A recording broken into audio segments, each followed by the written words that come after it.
इस दोनों के बीच ये एनालॉगी का क्वेश्चन है, इन दोनों के बीच जो रिलेशन है वही रिलेशन इन दोनों के बीच होना चाहिए।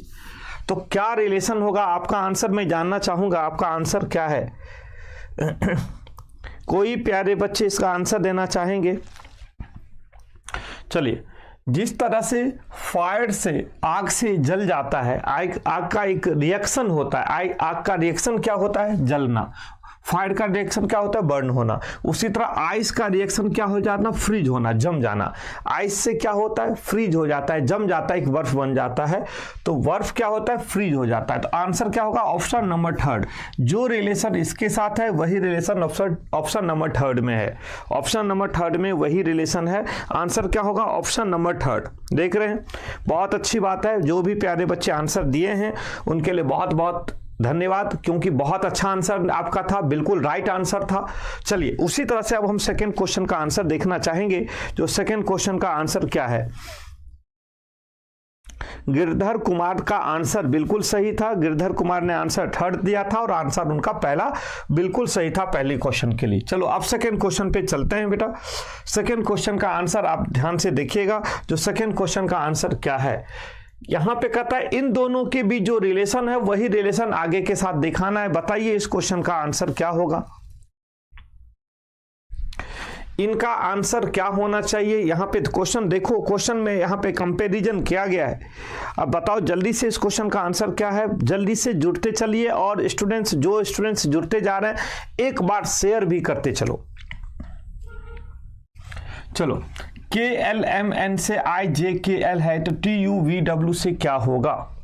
अब इन दोनों के बीच रिलेशन हम देखेंगे, इन दोनों के बीच रिलेशन क्या है, ठीक है। उसी तरह से अगला का रिलेशन क्या होना चाहिए वो चीज आपको बताना है।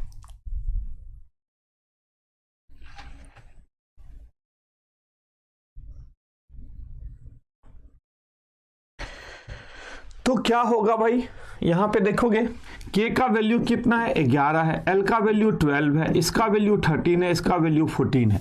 इसका वैल्यू 9 है। इसका वैल्यू 10 है। इसका वैल्यू 11 है। इसका वैल्यू 12 है। तो देखोगे 11 और 9 के बीच में कितना का है? 2 का अंतर। 12 और 10 के बीच में ये हमारे पास -2, फिर -2। 13 और 11 के बीच में -2, n और 12 के बीच में 14 के बीच में -2। मतलब यहां पे जो मैं रिलेशन देख रहा हूं उसके बीच में -2 का रिलेशन दिया गया है। क्या बेटा? -2 का रिलेशन दिया गया है। तो अगला -2 का रिलेशन अगर हम देखेंगे तो इसकी वैल्यू 20 है, इसका वैल्यू 21 है, इसका वैल्यू 22 है और इसका वैल्यू 23 है। तो 20 में से माइनस हो गया तो 18, 2, 21 में से हो जाएगा तो 19, 20, 21, 22 में से हो जाएगा तो 20 हो जाएगा, और 23 में से हो जाएगा तो 21 हो जाएगा। 18 का R हो गया, S हो गया, T हो गया और U हो गया। RSTU ऑप्शन नंबर 4 इसका आंसर हो जाएगा। बिल्कुल सही आपने आंसर बताया, 4th नंबर इसका आंसर हो जाएगा। बहुत अच्छा आंसर आपका था, कोई दिक्कत नहीं। यहाँ पे नेक्स्ट क्वेश्चन के लिए तैयार हो जाइए प्यारे बच्चे, सभी का आंसर बहुत बेहतरीन था। चलो नेक्स्ट क्वेश्चन पे देखो ध्यान से, तो अगला क्वेश्चन का आंसर क्या होगा। क्वेश्चन नंबर 3 पे ध्यान दीजिए। क्वेश्चन नंबर 3 है और इनके बीच रिलेशन पता करना है। 3 से 27 है तो 4 से क्या होगा? 3 का रिलेशन 27 से है तो 4 का रिलेशन किससे होगा? जल्दी से इस क्वेश्चन का आंसर देने की कोशिश कीजिए। बताओ इस क्वेश्चन का आंसर क्या होगा। आपका आंसर बिल्कुल आ जाना चाहिए। यहां पे क्या है? 3 और 27 के बीच जो रिलेशन है, 3 से 27 कैसे बना होगा, उसी तरह से 4 से क्वेश्चन मार्क है, क्या बनेगा। ये क्वेश्चन बहुत इजी है, बहुत इजी क्वेश्चन है। अगर आप ध्यान से देखोगे इस क्वेश्चन का आंसर आप बिल्कुल देना चाहोगे तो दीजिए, जल्दी से आंसर दीजिए प्यारे बच्चे। क्या हो सकता है इस क्वेश्चन का आंसर? 2। यहां पे 2 आंसर आ गया। चलिए और भी प्यारे बच्चे इस क्वेश्चन का आंसर देखोगे कैसे हो सकता है। देखो 3 से 27 का मतलब है 3 का क्यूब, 3 इंटू 3 इजकल टू क्या रिलेशन होगा? 27, मतलब 3 के पावर क्यूब। उसी तरह से 4 के power cube, 4 into 4 is equal to यहाँ पे क्या होगा? 64 होगा। ऑप्शन नंबर 2 इसका आंसर होगा। ऑप्शन नंबर 2 इसका आंसर होगा। क्लियर है? नेक्स्ट क्वेश्चन पे चलिए। नेक्स्ट क्वेश्चन का आंसर देखिए जो क्या है भाई।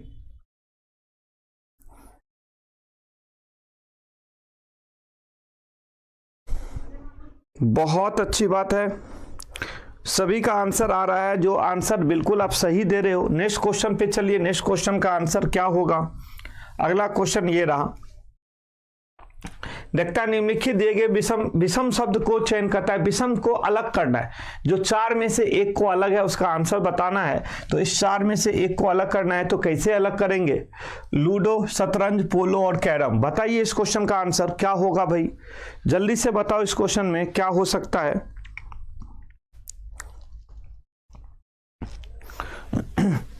कैसे अलग करोगे। चलो भाई, अब देखोगे क्या, जो लूडो है वो भी इंडोर गेम है, शतरंज इंडोर गेम है, कैरम भी इंडोर गेम है, लेकिन पोलो जो है बेटा वो आउटडोर गेम है। मतलब लूडो को हम घर में खेल सकते हैं, शतरंज को हम घर में खेल सकते हैं, कैरम को हम घर में खेल सकते हैं, लेकिन पोलो को घर में नहीं खेल सकते हैं। उसके लिए मैदान चाहिए, उसके लिए फील्ड चाहिए। तो ये आउटडोर गेम है, ये इंडोर गेम नहीं है। तो इस चार में से एक को अलग करना है, तो किसे अलग करेंगे, पोलो को। किसे अलग करेंगे प्यारे बच्चे, पोलो को अलग करेंगे। चलिए अगला क्वेश्चन पे ध्यान दो, नेक्स्ट क्वेश्चन का आंसर क्या होगा। कहता है निम्नलिखित प्रश्न में दिए गए विकल्पों में से विषम शब्द को चुनिए, इस चार में से एक को अलग करना है। कैसे अलग करेंगे, किसे अलग करेंगे, ध्यान से देखो और बताओ इस क्वेश्चन का आंसर क्या होगा।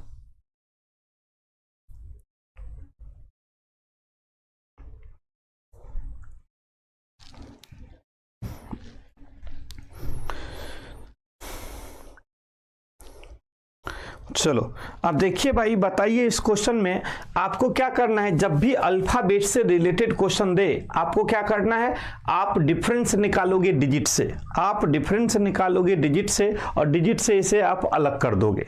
ठीक है जी, आप अलग करोगे तो कैसे करोगे।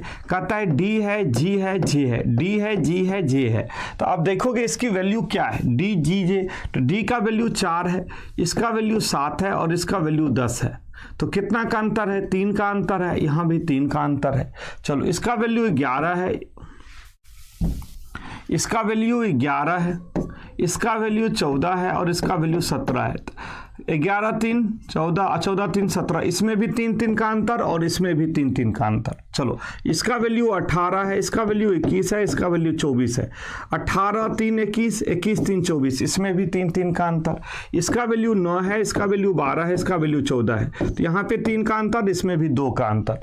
तो देखोगे यहाँ पे दोनों में 3 का अंतर है, इसमें भी 3 का अंतर है, इसमें भी 3 का अंतर है, इसमें 3 और 2 का अंतर है, इसमें 3 और 2 का अंतर है। तो ऑप्शन क्या हो जाएगा बेटा, 4th नंबर इसका आंसर होगा, क्योंकि 3 और 2 का आंसर अंतर है। तो ऑप्शन नंबर 4th इसका आंसर हो जाएगा, ऑप्शन नंबर 4th इसका आंसर हो जाएगा। समझ में आया। चलो नेक्स्ट क्वेश्चन पे चलिए, अगला क्वेश्चन का आंसर क्या होगा। देखो भाई, ये 31 है, 37 है, 43 है, 49 है। तो यहां पे इसमें चार में से एक को अलग करना है। कहता है निम्नलिखित में दिए गए प्रश्न के विकल्पों में विषम को चुनिए, जो अलग है उसको एक को अलग करना है। कैसे अलग करोगे,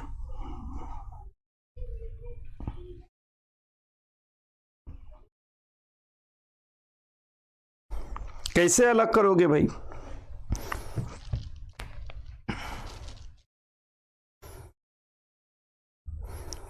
चलिए देखते हैं।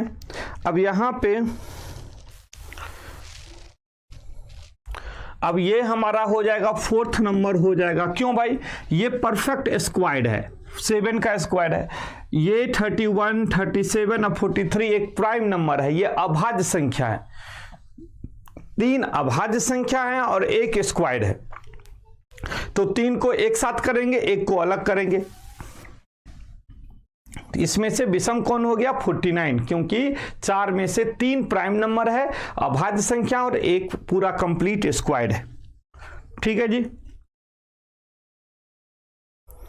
चलो भाई अगला क्वेश्चन पे आ जाओ। नेक्स्ट क्वेश्चन क्या कहता है। अब यहां पे देखिएगा, कहता है दिए गए शब्द के उस क्रम में व्यवस्थित कीजिए जिसमें शब्दकोश में आते हैं। मतलब इसको अरेंज करना है डिक्शनरी के अकॉर्डिंग। अगर आप डिक्शनरी के अकॉर्डिंग अरेंज करते हैं तो क्या होगा आंसर, देखो ध्यान से देखिए और जल्दी से समझने की कोशिश कीजिए। जो डिक्शनरी के अकॉर्डिंग आंसर देना है तो आप कैसे दोगे,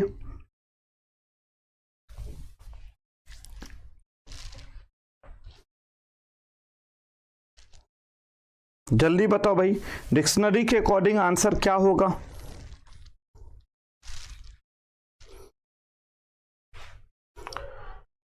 पहले क्या रखोगे डिक्शनरी में, हम पहले अल्फाबेट के बेस पे हम क्वेश्चंस को करते हैं, अल्फाबेट के बेस पर हम क्वेश्चंस को कैसे कर सकते हैं वो चीज आपको समझना होगा। जो अल्फाबेट के बेस पर हम क्वेश्चंस को कैसे कर सकते हैं,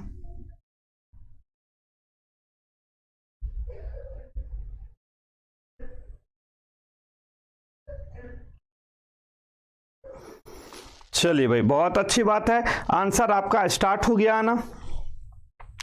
अब देखोगे एस टी सभी में कॉमन है, देखो एस टी इसमें भी है, इसमें भी है, इसमें भी है, इसमें भी है, और तो एस टी ये सब में है, बट इसमें एस ए है, तो हम पहले क्या लेंगे, एस ए वाले को लेंगे, एस ए वाले को लेंगे। अब एस टी चारों में कॉमन है, तो टी के बाद देखेंगे तीसरा अल्फाबेट कौन है, इसमें ओ है, इसमें आर है, इसमें आर है, इसमें ए है, तो दूसरा नंबर पर इसको ले लेंगे क्योंकि टी के बाद ए है। अब हमारे पास ओ आर, इस दोनों में आर है और इसमें ओ है, तो ओ का वैल्यू कितना होता है, 15 होता है, आर का वैल्यू कितना होता है, 18 होता है, तो इसका वैल्यू तीसरा नंबर पे आ जाएगा। कितना नंबर पे आ जाएगा, तीसरा नंबर पे। अब देखेंगे एस टी आर ए है, एस टी आर ए है, आर ए पी है, आर ए एन है, तो ए के बाद पी है, पी का वैल्यू 16 होता है, एन का वैल्यू कितना होता है बेटा, और n का वैल्यू कितना होता है, n का वैल्यू होता है 14, तो यहां पे पहले आ जाएगा, ये आ जाएगा पहले, तो फोर्थ नंबर पर ये आ जाएगा और फिफ्थ नंबर पे ये आ जाएगा। ठीक है भाई, तो हमारा देखेंगे पहला पोजीशन पे 5 है, पहला पोजीशन पे 5 है, दूसरा पोजीशन पे 4th है, दूसरा पोजीशन पे 4th है, तीसरा पोजीशन पे 1 है, फोर्थ पोजीशन पे 3 है और फिफ्थ पोजीशन पे 2 है। तो आंसर क्या होगा, 54132, 54132, 54132, ऑप्शन नंबर 3 इसका आंसर है, ऑप्शन नंबर 3 इसका आंसर है। ठीक है, समझने को मिल रहा है, कॉन्सेप्ट क्लियर हो रहा है डिक्शनरी का। डिक्शनरी वाले क्वेश्चंस हमेशा देता है पेपर में, और हमेशा आप लोग कभी कभी बहुत ज़्यादा गलत करके आते हो, आप बिल्कुल गलत नहीं होगा, बिल्कुल कंप्लीट समझ में आया होगा जो हम कैसे बनाते हैं इस क्वेश्चंस को।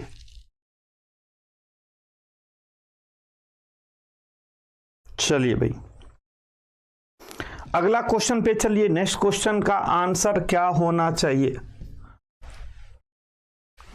देखो यहां पे कहता है B T D R F B question mark. अब अगला क्वेश्चन मार्क प्लेस पर क्या आएगा, क्वेश्चन मार्क के प्लेस पे क्या आएगा वो बताना है आपको। देखो ध्यान से कैसे बनाओगे, क्या बनाओगे, इसका यहां पे कॉन्सेप्ट क्या होगा, जब भी अल्फाबेट मिले आप हमेशा डिजिट से बनाना, जब भी अल्फाबेट मिले आपको क्या करना है, डिजिट से बनाना है। तो यहां पे बनाओ डिजिट से, क्या होगा भाई,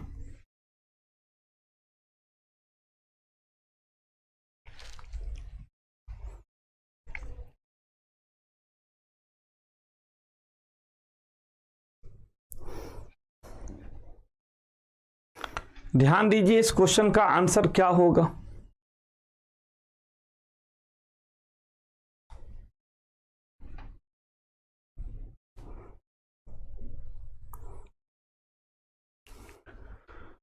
कैसे बनाओगे,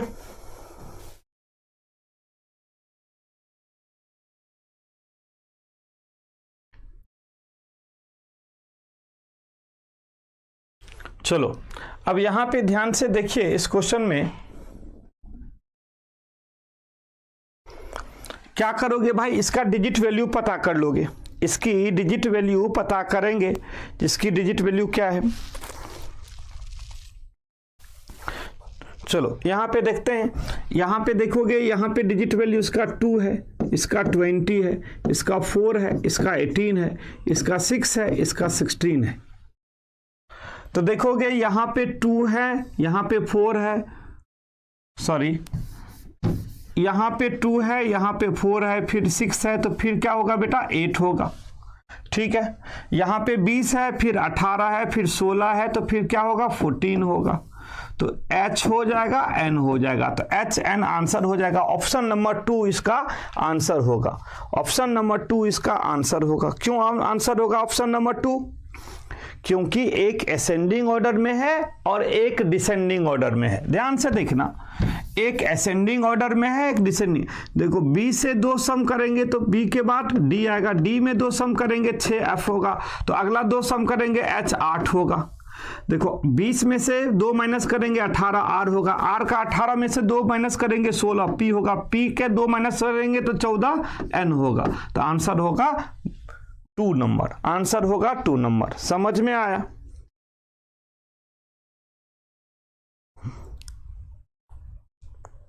बहुत अच्छी बात है, कानपुर से हो, बहुत अच्छी बात है भाई।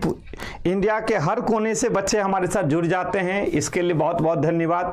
इंडिया के, भारतवर्ष के हर एक कोने से बच्चे हमारे साथ जुड़े रहते हैं, हमारे साथ लाइव क्लास में रहते हैं। वो बहुत अच्छा लगता है जब मैं कहीं से क्लास लेता हूं और साथ साथ हम पूरे आपको एक साथ देखता हूं। बहुत अच्छा लगता है। जो कोई दिल्ली से है, कोई कानपुर से है, कोई लखनऊ से है, कोई बिहार से है, कोई झारखंड से है, कोई इधर आपका MP से है, फिर उधर आप पंजाब से है, फिर यहाँ पे आपका चंडीगढ़ से बहुत बच्चे लाइव होते हैं, जम्मू कश्मीर से बहुत बच्चे लाइव आते हैं, महाराष्ट्र से आ जाते हैं, राजस्थान तो पूरा का पूरा अटैच है, और हरियाणा से पूछो मत। इधर पूरे के पूरे मतलब हमारे साथ जो जुड़े हुए बच्चे रहते हैं उनको बहुत बहुत धन्यवाद। चलिए अगला क्वेश्चन पे देखते हैं। नेक्स्ट क्वेश्चन का आंसर क्या होगा? ये डिजिट वाले हमारा 3 दिया गया है। 3 है, 8 है, 5 है, 27 है, 8 है, 64 है, 12 है, 125, 17 क्वेश्चन मार्क। अब यहां पे ध्यान से देखोगे जो अगला क्वेश्चन का आंसर क्या होना चाहिए।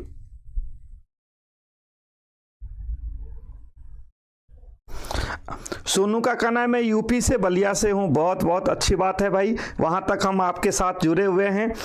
यहां पे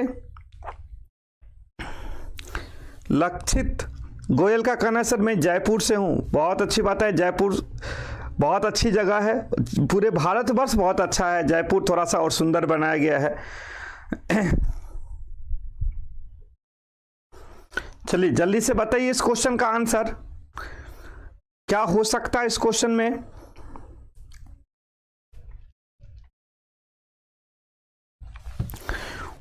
वन इसका आंसर दिया गया है, 1 इसका आंसर दिया गया है। चलो देखते हैं यहां पे 1 कैसे है।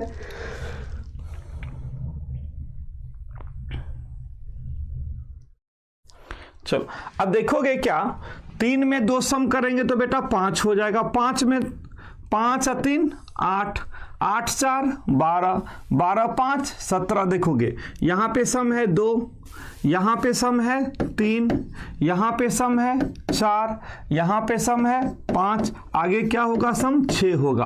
तो 17 6 क्या होगा 23 होगा। और 23 का मतलब क्या होता है बेटा 23 होता है। यहाँ पे एक तो 23 होगा। 1 मिनट, 23 तो होगा आगे। देखोगे 3 2 5 3 8 4 12 12, 3 2 5 5 3 8 8 4 12 12 5 17। तो ये हमारा आगे नहीं होगा, इसके बाद होगा 2 का क्यूब। देखोगे यहाँ पे 2 का क्यूब, यहाँ पे 3 का क्यूब, यहाँ पे 4 का क्यूब, यहाँ पे 5 का क्यूब, और यहाँ पर होगा 6 का क्यूब, मतलब 216। और 17 के बाद 17 6 23, आगे पूछा जाएगा तो 23 होगा। यहाँ पे 216 होगा क्योंकि एक तरफ क्यूब दिया है और एक तरफ सम दिया है।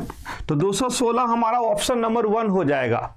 अगर अब पूछा जाएगा नेक्स्ट क्या होगा तो 17 6 23 हो जाता, लेकिन अभी 216 आंसर आएगा।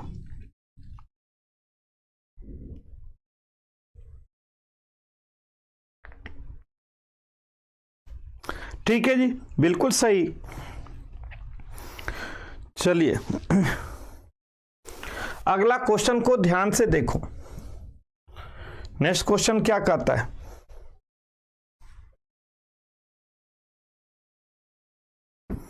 नेक्स्ट क्वेश्चन कहता है जो P और Q का वर्तमान आयु का अनुपात 5:8 है, ठीक है ना। कहता है 3 वर्ष के बाद उसका आयु कितना हो जाता है, 8/11 हो जाता है। तो Q की वर्तमान आयु का वर्ष क्या है, ठीक है ना। तो हमें क्वेश्चंस को निकालने के लिए बहुत ज़्यादा दिमाग लगाने की जरूरत नहीं है।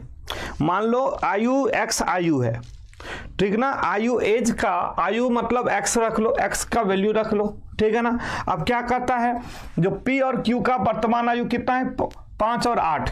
तो अगर 5x मतलब Q का हो गया 5x और Q और क्या बेटा, P और Q है, तो P का हो गया 5 वर्ष, P का हो गया 5x और Q का हो गया 8x, दोनों का 5 और x का रेशियो है। तो कहता है तो 3 वर्ष के बाद उसकी आयु में अनुपात क्या होता है, 8/11। तो 5x प्लस 3, उसी तरह से 8x प्लस 3, 3 वर्ष के बाद उसका एज के रेशियो कितना हो जाता है, 8/11, 8/11। यही तो हमें निकालना है, समझ में आया। इस क्वेश्चन को आप आसानी से निकाल सकते हो। तो आप क्या करेंगे, इससे हम x की वैल्यू आराम से पता कर सकते हैं बेटा। कैसे, यहां पर देखोगे इन दोनों का क्रॉस मल्टीप्लाई करोगे, ठीक ना, तो कितना हो जाएगा 55x, ठीक है ना बेटा, 55x और 8 गुने 3, यहां पे अगर 55x हो जाएगा तो यहां पे सॉरी प्लस, मतलब देखो यहां पे 55x प्लस कितना हो गया 11 या 33, ठीक ना, एक तरफ हो जाएगा। फिर दूसरे तरफ क्या निकल जाएगा बेटा, इधर से देखोगे इस साइड 8 और 8 64x प्लस 24। अब क्या करेंगे, x को एक तरफ ले आओगे, डिजिट को एक तरफ ले आओगे, तो 64 में से 55 गया तो कितना बचेगा, 64x में से 55x को माइनस करोगे तो हमारे पास कितना बचेगा भाई, यहां पे देख लोगे। यहां पे ऐसे कर सकते हो 64x माइनस 55x बराबर 33 माइनस 24, ऐसे कर सकते हैं। तो 64 में से 55 अगर हम माइनस करेंगे तो हमारे पास कितना बचेगा भाई, 9x बराबर 33 में से अगर 24 माइनस होगा तो कितना बचेगा भाई, 9 हो जाएगा। तो 9 कट गया, तो x बराबर क्या हो जाएगा बेटा 1। तो हमें क्या पूछा है तो Q का वर्तमान आयु, Q का वर्तमान कितना है 8x है, तो 8 और x का वैल्यू कितना निकल गया बेटा 1 निकल गया। तो 8 × 1 = 8 आंसर हो जाएगा। और 8 ऑप्शन नंबर 4 में है, ऑप्शन नंबर 4 इसका आंसर हो जाएगा।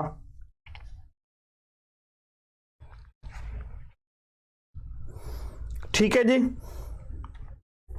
कोई परेशानी नहीं। चलिए, समझ में आ गया ये क्वेश्चन। अगला क्वेश्चन पे ध्यान से देखोगे।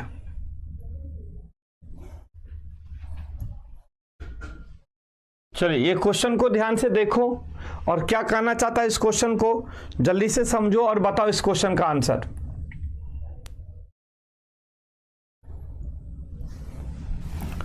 कहता है दिवाकर ने एक महिला की ओर इशारा करते हुए कहा, उसकी मां इकलौता पोता मेरा बेटा है। तो वह महिला दिवाकर से किस प्रकार संबंधित है। बहुत इजी क्वेश्चन है, बहुत ही इजी क्वेश्चन है। कहता है दिवाकर ने एक महिला की ओर इशारा करते हुए कहा, मतलब महिला की ओर इशारा करता है, जो महिला दिवाकर कहता है जो इस महिला की जो माँ है उसकी माँ का इकलौता पोता, उसकी माँ का इकलौता पोता मेरा बेटा है। समझ में आ रहा है ना, इस महिला की माँ का इकलौता पोता मेरा बेटा है। सीधी बात है, उसकी माँ का पोता तो इसका भी पोता। तो उस महिला का दिवाकर से किस प्रकार संबंधित है, तो उसकी सिस्टर है भाई। जो महिला है उसकी सिस्टर है, क्योंकि उसकी माँ का जो पोता है दिवाकर का बेटा है। तो इसका मतलब है जो उस महिला की जो माँ है वो दिवाकर की भी माँ है, क्योंकि उसकी माँ की पोता दिवाकर का बेटा हो गया। तो इसका मतलब यही हो गया, जो महिला जो है वो दिवाकर की सिस्टर है। क्लियर हो गया।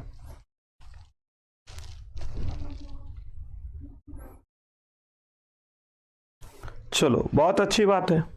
तो ऑप्शन नंबर 2 इसका आंसर होगा। अरे भाई मदर कैसे होगा, बी आंसर होगा, सिस्टर होगी ना, क्योंकि दिवाकर ने कहा, दिवाकर ने एक महिला की ओर इशारा करते हुए कहा, जो उस महिला की जो माँ है, जो माँ का इकलौता पोता वो मेरा बेटा है। तो सीधी बात है, इकलौता पोता इसलिए दे दिया कि कहीं भाई का तो बेटा नहीं हो सकता, इसलिए इकलौता पोता मतलब एक बेटा और एक बेटी है उसकी, मतलब उसकी माँ का।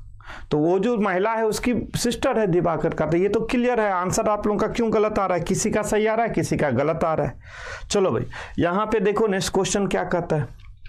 कहता है निम्नलिखित प्रश्न में दिए गए वैकल्पिक शब्दों में से उस शब्द को चुनिए जो दिए गए शब्द के अक्षर का प्रयोग करके नहीं बनाया गया है। अच्छा, अब इसमें से हिंदी वाले वर्ड को हटा दो, इसमें हिंदी का कोई मतलब ही नहीं है।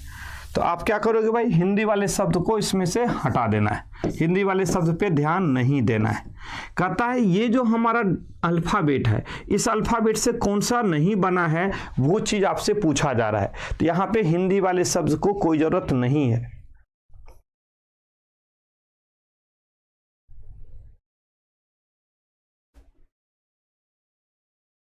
चलिए, अब बताओगे क्या हो सकता है इसका आंसर भाई?